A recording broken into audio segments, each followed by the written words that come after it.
So, you all will have noticed that Reverend Patty is not here. She is home with a cold, a horrible cough.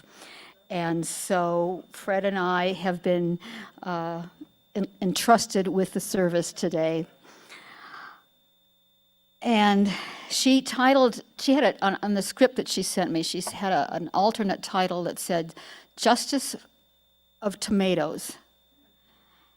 And it made me think of all you gardeners out there that are putting out your tomato seedlings, and you might be planting some other seeds of other vegetables.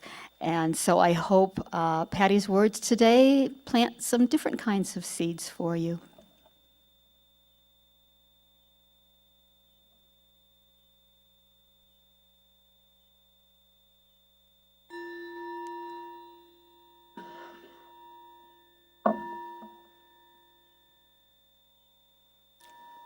So good morning.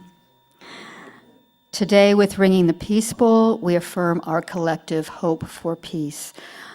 We pray for peace within ourselves. We pray for peace within this gathering, and we pray for peace in the world. And we acknowledge that these lands that we love are the ancestral lands of the Yavapai people, the Weepukepas, the Tolkapayas, the Quevkapayas, and the Yavapai. So when Lena is ready, please rise for our first song, our gathering hymn, Gathered Here, which is number 389 if you would like to use a hymnal.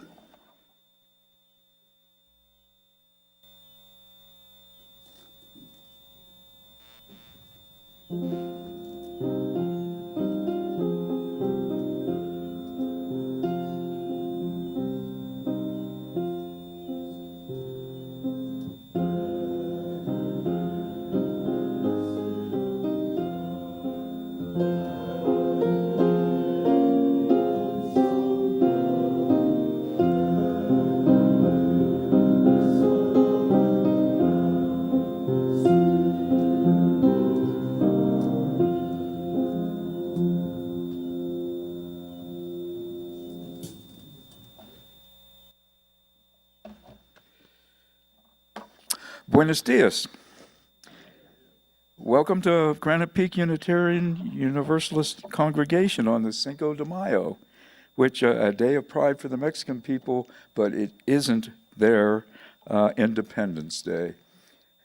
I kind of thought maybe we'd have a big blow up of a Corona bottle behind me, but I guess not. What's that? Yeah, okay. Well, let's aim for it next year then. I am Fred Krapps, your worship associate today, and it's great to see everyone here, both in the sanctuary and how many people we have on Zoom. You see? Oh, I can't pick up the number. Oh, we got 17 people on Zoom. Right. That's 17 people who won't be here for the congregational meeting, I guess. This is our mission statement. We are a compassionate spiritual community that celebrates diversity, nurtures the personal and spiritual growth of all ages, shares our gifts, promotes justice for all, and serves the world we live in. For those of us, do we have any visitors here today? No visitors, so I guess I'll just cut that line out. Do we have one visitor? Well, yes, we have, yes. But she, clear in the back? Ah, okay. Oh, and we have more visitors back there. Okay, so for those of us joining us for the first time, we have a website, prescottuu.org, which is a spot to go to for information about us. And after the service, we will give you a chance to introduce yourselves if you would like, so that we can get to know you. And please join us in Davis Hall across the way for coffee afterwards. And don't forget, grab your coffee if you're a member, and we have the congregational meeting at 11:30 in here. So don't stay in there talking too long. And for those of you on Zoom, you please stay online for conversation at the breakout rooms afterwards.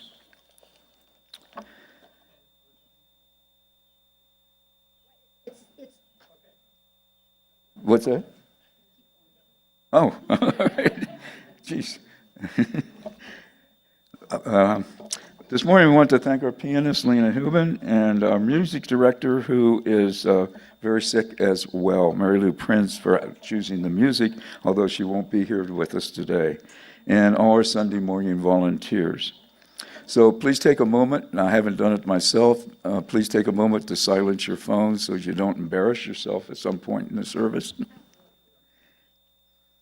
In addition to the announcements that we're showing on the screen before the service, you can read about our other happenings at GPUUC in the weekly Peak newsletter or on our website, or in Reverend Patty's videos and flyers on the welcome table. Sandra Palacios, our faith development coordinator, is teaching ages 5 and older across the street, and Ainsley O'Donnell cares for those 5 and under right here in this building. Where did the chime go? Oh, there it is.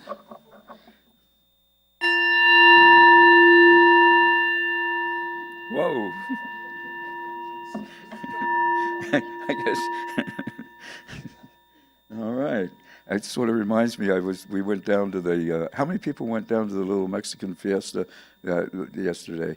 So we were down there, went over to where the food stores are, and was going to take a look around for the food, and the band had quit playing.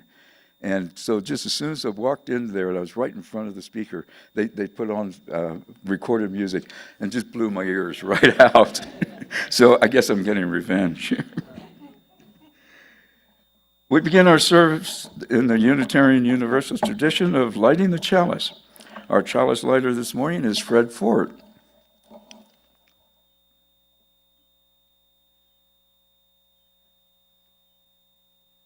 We light this chalice today in honor of the Unitarian Universalist first principle, to affirm and promote the inherent worth and dignity of every person. We recognize that these are not just words to be spoken. Instead, they call us out of our comfort into an ever-deepening commitment, a commitment to make the rights of all whose inherent worth and dignity are denied, diminished, or destroyed by systems of oppression. And they call us into the practice of looking into our hearts with courage and honesty.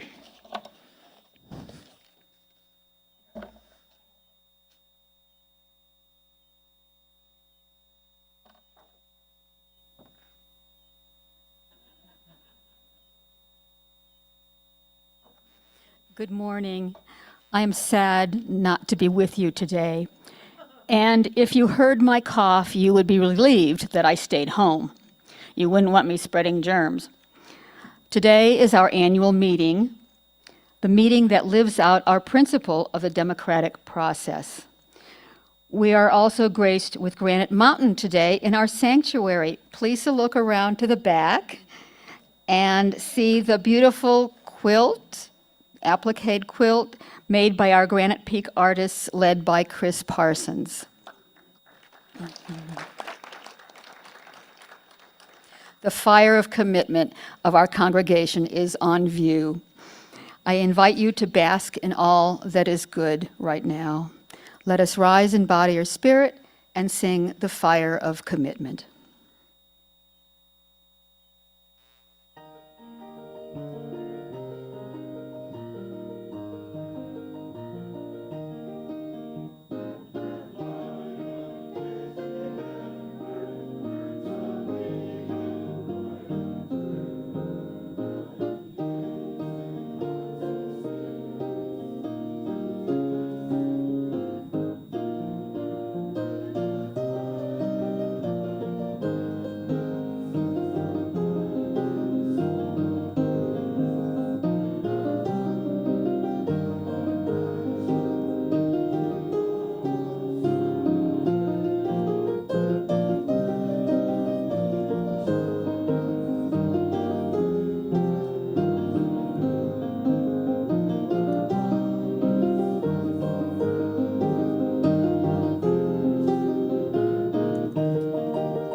Please join me in saying the words to our covenant. Love is the doctrine of this congregation. The quest for truth, its sacrament, and service is its prayer. To dwell together in peace, to speak knowledge and freedom, to serve others in community. Thus do we covenant together. Our beloved community is the heart of Granite Peak Unitarian Universalist Congregation, and our wishes for improved health go out to Reverend Patty, Mary Lou, Rhea, Karen, and any other choir members who are down with this ick that's going around. I understand there would have only been one soprano here this morning. We're also glad to see Dixie King here, who just broke her leg, broke her foot, excuse me. It's Udale Stuckey that has the broken leg that's keeping her at home. So prayers to all of you. As we experience a time of meditation and music, we will take a few moments to silently acknowledge the joys and concerns of our hearts and our minds. If there is an event which moves you to joy or concern, hope or gratitude, I invite you to come forward silently and drop a pebble into our communal water as an affirmation of our connection to one another.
Is another one of our choir members who has the ick.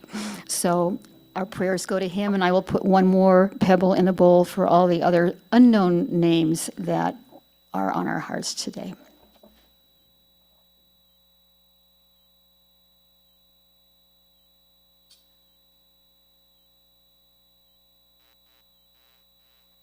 May our joys and concerns surrounded by the healing communal waters of our beloved community be acknowledged here today. Know that we are walking with you, so may it be. Please sing Spirit of Life.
As we prepare to take the offering this morning, let us give thanks for the many blessings we have received in our lives together. Let us acknowledge the generosity of Spirit expressed through this offering, and may this generosity spread even wider as we give back to the greater community through our seeds of support. 50% of today's undesignated donations will go to this month's recipients' Feed the Neighbors, a program that you'll hear more about later on this morning. You can read about them on the slide or in our order of service. To give online, the link is available in the chat, or you can also go to our website. Please enjoy our offertory music. Deo, I remember that one from quite a while ago.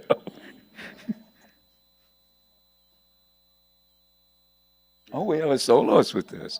All right. Oh, wow. We have a band. There we are. Now, you guys all know this song, and the part that is your part is the part that goes, daylight come and me one go home. You get to sing that about 14 times, so thank you. Day, me say day, oh, daylight come and me one go home. Day, me say day, me say day, me say day, oh. Daylight come and me one go home. Work all night on a drink of rum. Daylight come and me one go home. Stack banana till the morning come. Daylight come and me one go home. Come, Mr. Tallyman, tally me banana. Daylight come and me one go home. Come, Mr. Tallyman, tally me banana. Daylight come and me one go home. 6 foot, 7 foot, 8 foot bunch. Daylight come and me one go home. 6 foot, 7 foot, 8 foot bunch. Daylight come and me one go home.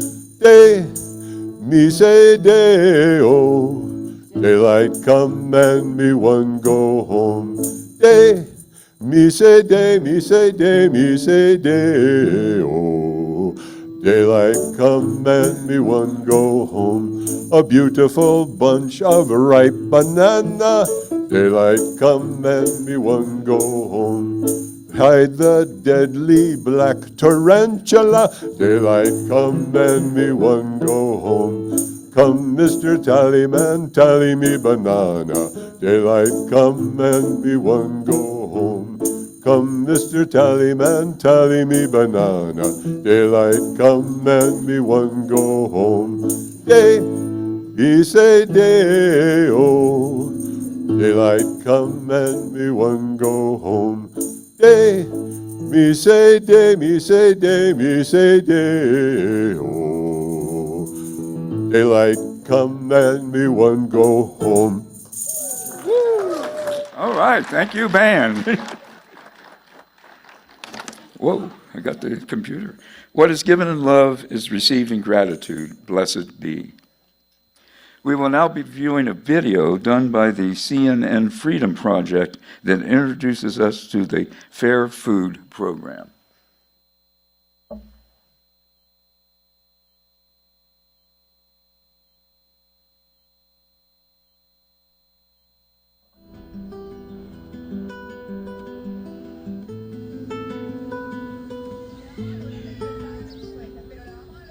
Immokalee, Florida, hot, humid, and home to thousands of migrant workers who board buses early every morning, bound for tomato farms scattered throughout the region.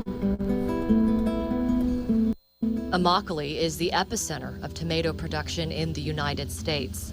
Florida produces 90% of the country's winter tomatoes. It also used to be ground zero for modern-day slavery in agriculture. We found out that workers were being held by armed guards, prevented from leaving, pistol whipped, some sexually assaulted. Laura Germino is one of the founders of the Coalition of Immokalee Workers, or CIW, a grassroots nonprofit that began in 1993 to improve wages and working conditions of migrant farm workers. Initially, it was not an anti-slavery organization or anti-human trafficking organization, but in the course of our outreach, we began to come across situations where workers were being held against their will. Since then, the CIW's anti-slavery program has uncovered and helped the U.S. government prosecute several horrific cases of forced labor on tomato farms. In one of those cases, just 10 years ago, farm workers were locked inside a truck at night. It was a dozen workers housed in a windowless box truck, forced to be in there at night, sleep in there at night, use the bathroom in there at night. One of them held out his hands and you could see the marks from the chains, which his wrists have been chained with. That case was so shocking, CIW decided to buy a box truck that was the exact make and model as the one used in the case, and turn it into a mobile museum, highlighting other cases of forced labor from the past 20 years. Today, the CIW has a staff of 17 people, nearly all of them former migrant farm workers themselves.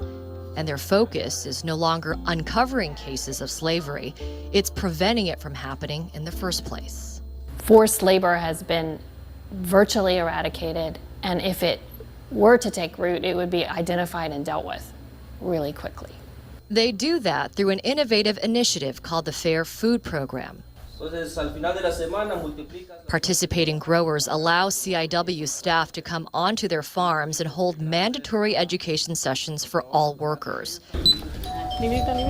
They're given booklets that outline their rights and a hotline to call if they experience violations.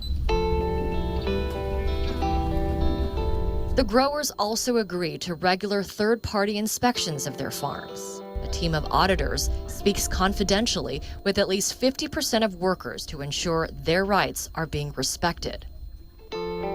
Laura Safer Espinoza is a former Supreme Court justice for the state of New York. She now spends her retirement in Florida, running the Fair Food Standards Council, which oversees the audits. Places that were called ground zero for modern-day slavery by federal prosecutors a few years ago are now cited by national and international human rights experts as the best work environment in U.S. agriculture. And there are real market consequences at the top of the supply chain if violations are found. That's because many of the largest buyers of tomatoes have also joined the program, agreeing to purchase tomatoes only from farms that are part of the agreement. The Fair Food Program started in Florida and now covers 7 states in the eastern part of the U.S. Carlos Hernandez spends the tomato growing season in Florida. In the off-season, he travels to the western U.S., where he says it's much different. Sometimes, when you don't work fast enough, they threaten to fire you. Well, that doesn't happen here. There are better protections here. When we get calls from outside the Fair Food Program, it is heartbreaking. There are roughly 30,000 people currently working on Fair Food Program farms and receiving all the protections and benefits outlined in the agreement. But there's still a long way to go to bringing the rest of the country on board. Amaryl Walker, CNN.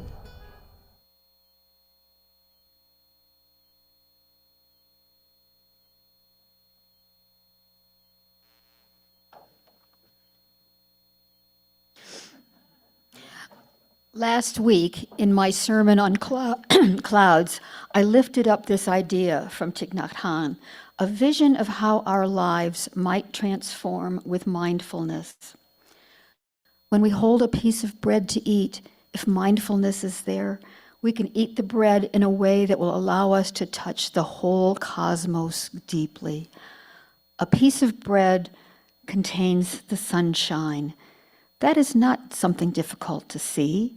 Without sunshine, the piece of bread cannot be.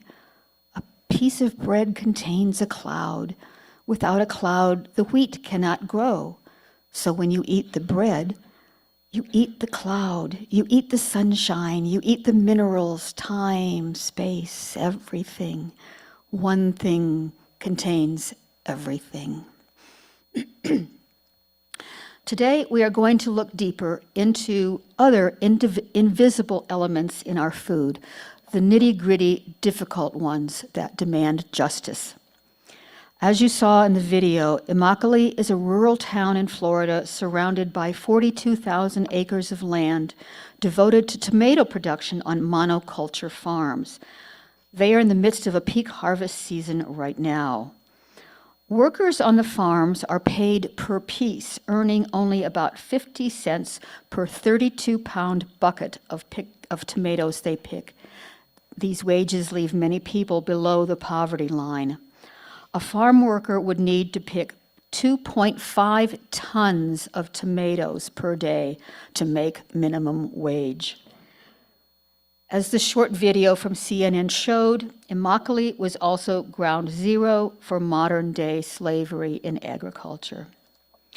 Around this time of year in 2011, I visited Immokalee to try to understand this project, the Coalition of Immokalee Workers. On my first day in Immokalee, we visited the place where the farm workers had been enslaved. We stood there in the heat and humidity, looking at the places where people had been chained. We knew that we couldn't even come close to understanding the experience of the workers. After that visit, I felt the presence of farm workers in each tomato sitting in our grocery stores. Immokalee also tells a story of empowerment and hope. Started in 1993 as a way of addressing problems for farm workers, this movement soon developed into a coalition between farm workers and activists to identify operations exploiting their workers. Today, it focuses on a fair food program. That is the revolution, a grassroots movement run by farm workers. This was their demand. The tomato farmers under the Fair Food Program are demanding a penny more per pound of tomatoes from the large corporations and businesses buying their products. Since then, in 2004, Taco Bell signed on, the first company to do so. Since then, 13 other big names such as McDonald's, Chipotle, and Walmart, and Trader Joe's have signed on, agreeing to pay 1 cent more. This change can create a 25% pay increase for farm workers. Companies such as Wendy's and Publix and Kroger have yet to sign on. Since the implementation of the Fair Food Program, there have been numerous benefits that go beyond just financial. Educational opportunities about workers' rights have been given to 250,000 workers. 2,200 complaints from farm workers were resolved without retaliation. Forced labor, sexual assault, and violence were either eliminated or properly documented. Safety protocols, including both education and distribution of equipment, were implemented, along with access to shade, water, and bathrooms on all farms. Finally, $30 million of fair food premiums were distributed to farm workers. Though there are still problems within the industry, great strides have been made to improve working conditions and livelihoods. This movement has expanded into the world, inspiring better working conditions in places as far away as South Africa and the flower fields of Chile. This is the kind of program that activists dream of. It is run by farm workers, and it is making a huge difference. It helps us eat tomatoes with a lighter heart, feeling that farm workers have more control over their destiny. This month, we are giving our seeds of support to Feed Your Neighbors, a program at our Prescott Farmers Market. I have asked Marie Higgins, who delivers boxes to our building every other week, to explain about this program and how it affects the farmers. Marie.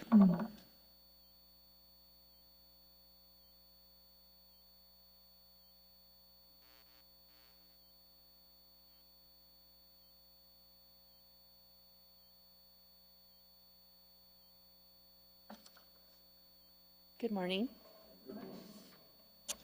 I wanted to share with you one of my most favorite quotes from Lee Penniman, a female Black Creole farmer, author, and food justice activist from Soul Fire Farm in New York.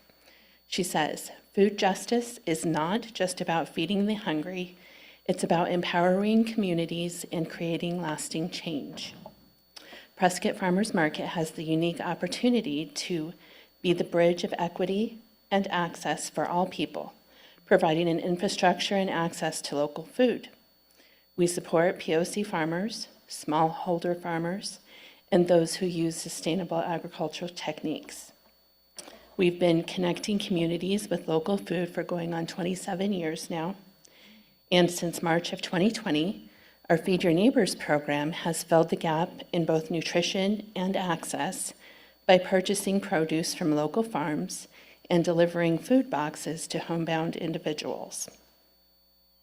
With assistance from individual donors, community partners, volunteers, and partnering organizations, Feed Your Neighbors has fed local produce to thousands of food insecure individuals in our community while ensuring that our farmers are being paid fair pricing. On average, each Feed Your Neighbor box contains about $50 worth of local vegetables and fruit too, when available, and feeds a family of 4 for a week. Currently, Feed Your Neighbor distributes boxes to 35 households and serves countless more through community partnerships with Baghdad Food Bank, Prescott Community Cupboard, and the Yavapai College Food Pantry. Here are some staggering stats from just last year in 2023. 1 in 8 households in our area is food insecure, and 58% of those households also use benefits like SNAP, which is food stamps, WIC, which is for women, infants, and children, FMNP, which is Farmers Market Nutrition Assistance Program, and/or free and reduced lunch school program. They are still considered food insecure even after all of that food assistance. So food insecurity is not just during the holidays or for a specific demographic. It's year-round, and it affects people we know. It's our neighbors who have to choose between buying medicine or food. Sorry, I get emotional. Neighbors who go without food so that their child can eat. Neighbors who rely on cheap or processed food because it rids their hunger pangs. And neighbors whose rent has skyrocketed and every dollar goes towards keeping a roof over their family's head. Every day their worries cycle, and before long, fresh, healthy food becomes a luxury. These are truly your neighbors, regular folks who are hardworking community members struggling right now to put food on the table. Food is a basic human right. No person should be hungry when we can lessen that burden and rid the shame of food insecurity. As an example, yesterday, Feed Your Neighbors made 11 boxes and delivered them here, right to the front door, for distribution. They contain 15 types of produce: beets, chard, salad mix, spinach, arugula, leeks, sprouts, carrots, cilantro, parsley, grapefruit, oranges, radishes, turnips, and microgreens.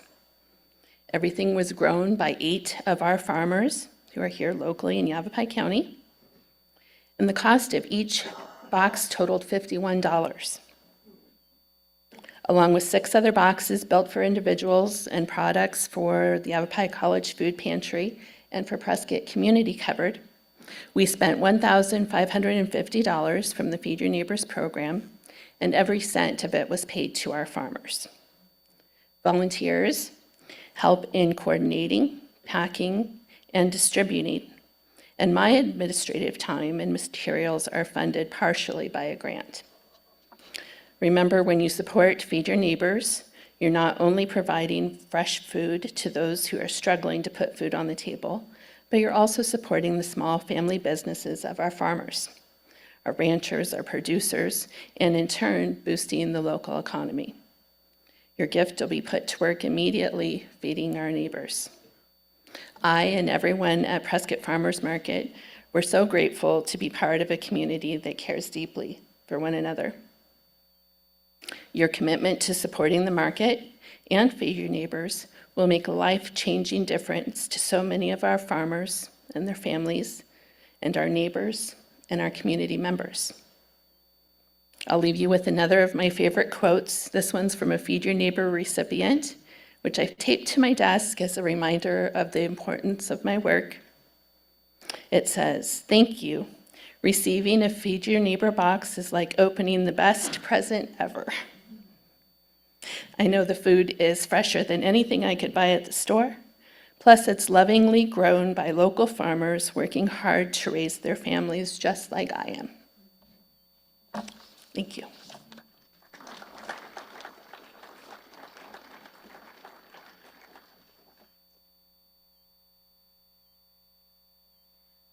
Thank you, Marie, and be sure and catch her after the service in case you have other questions or comments or maybe want to volunteer.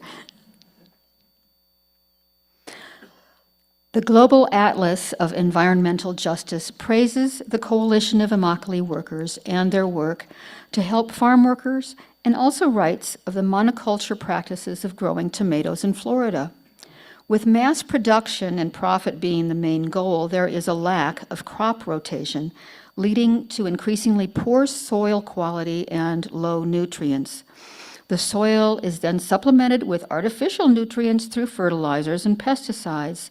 This has led to fungal problems as well as a salmonella outbreak with over $100 million in losses. $100 million in losses. Inconsistent weather and a homogeneous crop also leave them susceptible to losses due to freezing temperatures, losing millions of dollars of tomatoes. While the Coalition of Immokalee Workers has been able to transform the way that farm workers were paid and treated, the very fields where these farm workers work are being cultivated in a way that is violating the earth. One of my favorite quotations is Alice Walker's, "Activism is my rent for living on this planet." What is the activism that is called for in our corner of the earth? In many places in the country, people have boycotted and picketed the grocery stores and fast food places that will not sign the Fair Food Program. Before Trader Joe signed on, I went to their customer service desk many times in Salt Lake City and told them that I wouldn't shop there until they signed on. Enough people doing this helped push them to sign. In Prescott, neither Fry's nor Safeway have signed on. Wendy's has also refused. Boycotting those businesses is a possibility, and if that resonates, I encourage you to jump in. And I think that there is another option that would have a bigger impact where we live. Farmers markets are one of the best ways to prevent a monoculture system like the one in Florida from happening here. As we support the farmers who sell at the farmers market, we are making it less likely for them to sell their land to a company that would turn the fields of Paulden and Chino Valley into monoculture farms that deplete instead of nourish the earth. This is what activism could look like. Start or continue going to the farmers market and fill your grocery list as much as possible with what the local farmers are selling. I know that vegetables are more expensive there, but I have also found that there are ways to stretch those vegetables. My favorite cookbook was written by the abbess of a Buddhist monastery in Japan. This cookbook teaches how to use every part of a vegetable. The peels can make a broth, and greens from a turnip make a lovely salad or stir fry. The part of the spinach plant that is down in the earth, the crown, can make a dish of its own. I have found that I can use the whole stems of the broccoli that I buy from the farmer's market instead of just the florets. If you do so, your meal will feel different. And of course, compost everything that is left. Stephen Lovejoy, our master gardener who oversees our community garden, can show you how. During the pandemic, the boxes we bought from the drive-through farmer's market were a bright light. Those vegetables contained the sunshine, the clouds, and farmers who were doing what they wanted by farming. Their farming methods were enriching rather than depleting the earth. All of those aspects made our food more delicious and our dinners more joyful. I encourage you to make an experiment. If you shop for food at the farmer's market, continue that tradition. And if you don't and live in Chino Valley, many of these growers have farm stands you can buy from directly. If you live in proximity to the farmer's market, come on a Saturday morning and buy some vegetables. When you take them home, wash them with care. Try to use as much of the vegetable as you can. Turn preparing a meal into a meditation. And during our services this month, give generously to the Feed Your Neighbors program because that money will go directly to the farmers and people with food insecurity will be benefiting from the best fresh food to be had.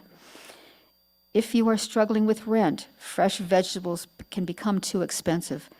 By giving to this program, you are spreading the nutrition, the clouds, the trees, and protecting this land from an environmental disaster that gave rise to the need for the Fair Food Program. Using the farmer's market and being mindful of using all that we buy, these are daily practices that can deepen our mindfulness and further align us with our values. And let's take a moment before we eat to recognize and give thanks for the clouds, the sun, and the workers who have all contributed to the feast. And I'm going to add my own section here that Patty is familiar with. Certainly in Japan, they use the word eat, and I'm not sure I can pronounce this right, itadakimasu, something like that, which means I humbly receive. But simply put, this isn't just, saying grace. It's a word that expresses gratitude to the cooks, the shopkeepers, the farmers, the plants that gave their lives, the animals that gave their lives to God, to everyone and everything that had a hand in providing the food which they are about to eat. So if we could just pronounce that a little better, I think it's a lovely word to say before we start a meal. Never mind. I practiced a lot before I got up here, but I still can't do it. Amen. And may it be so. So let us rise in body and spirit and sing Siyahamba.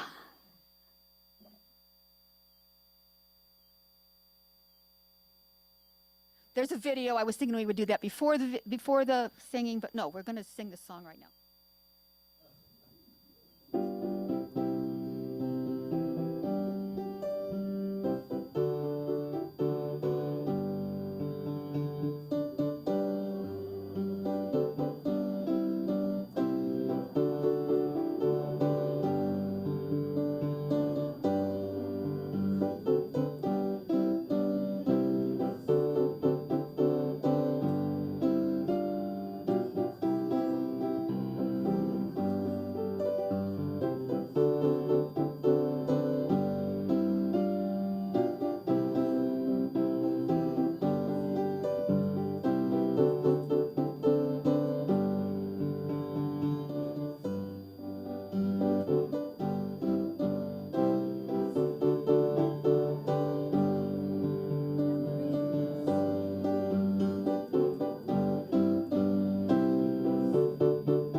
And now, let us watch a video that celebrates the work of the Coalition of Immokalee Workers.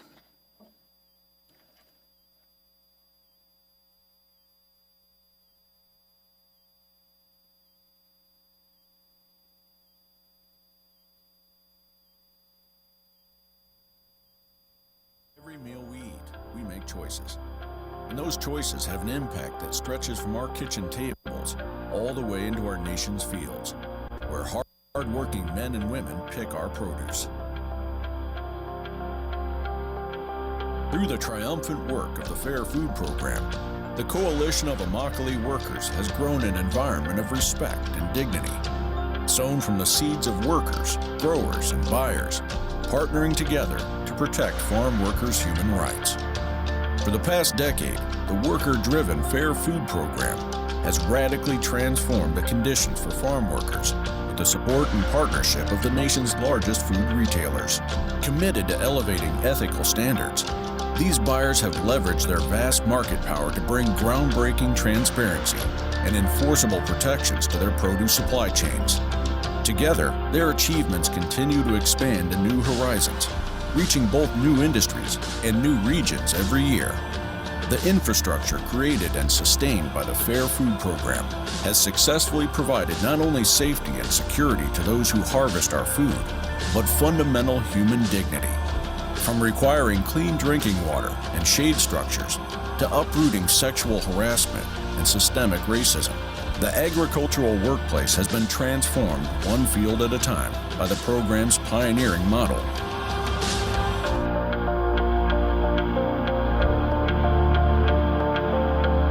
The sudden outbreak of COVID-19 threatened widespread illness among farm workers and the disruption of the industry at all levels.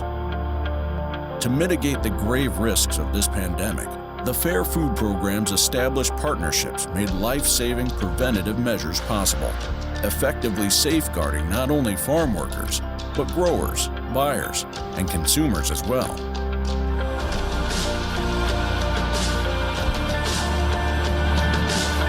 The food we depend on, comes to us with a story. It is one that we can be proud to share.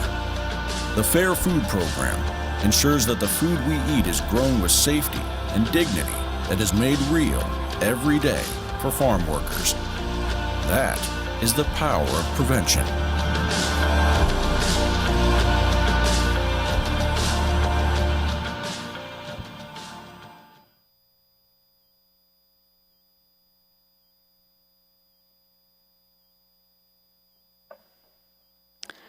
May we love our earth. May we deepen our mindfulness, and may we extend our hearts and hands towards justice. May we support the farmers around us, and may we take action to do all that is needed to align our lives with the ponderosa, the spotted towhee, and the house finch's bright song. Amen, and may it be so. With the extinguishing of our chalice, our worship time has ended, and now our service begins. So join me with the words for extinguishing the chalice. We extinguish this flame, but not the light of truth, the warmth of community, or the fire of commitment. These we carry in our hearts until we are.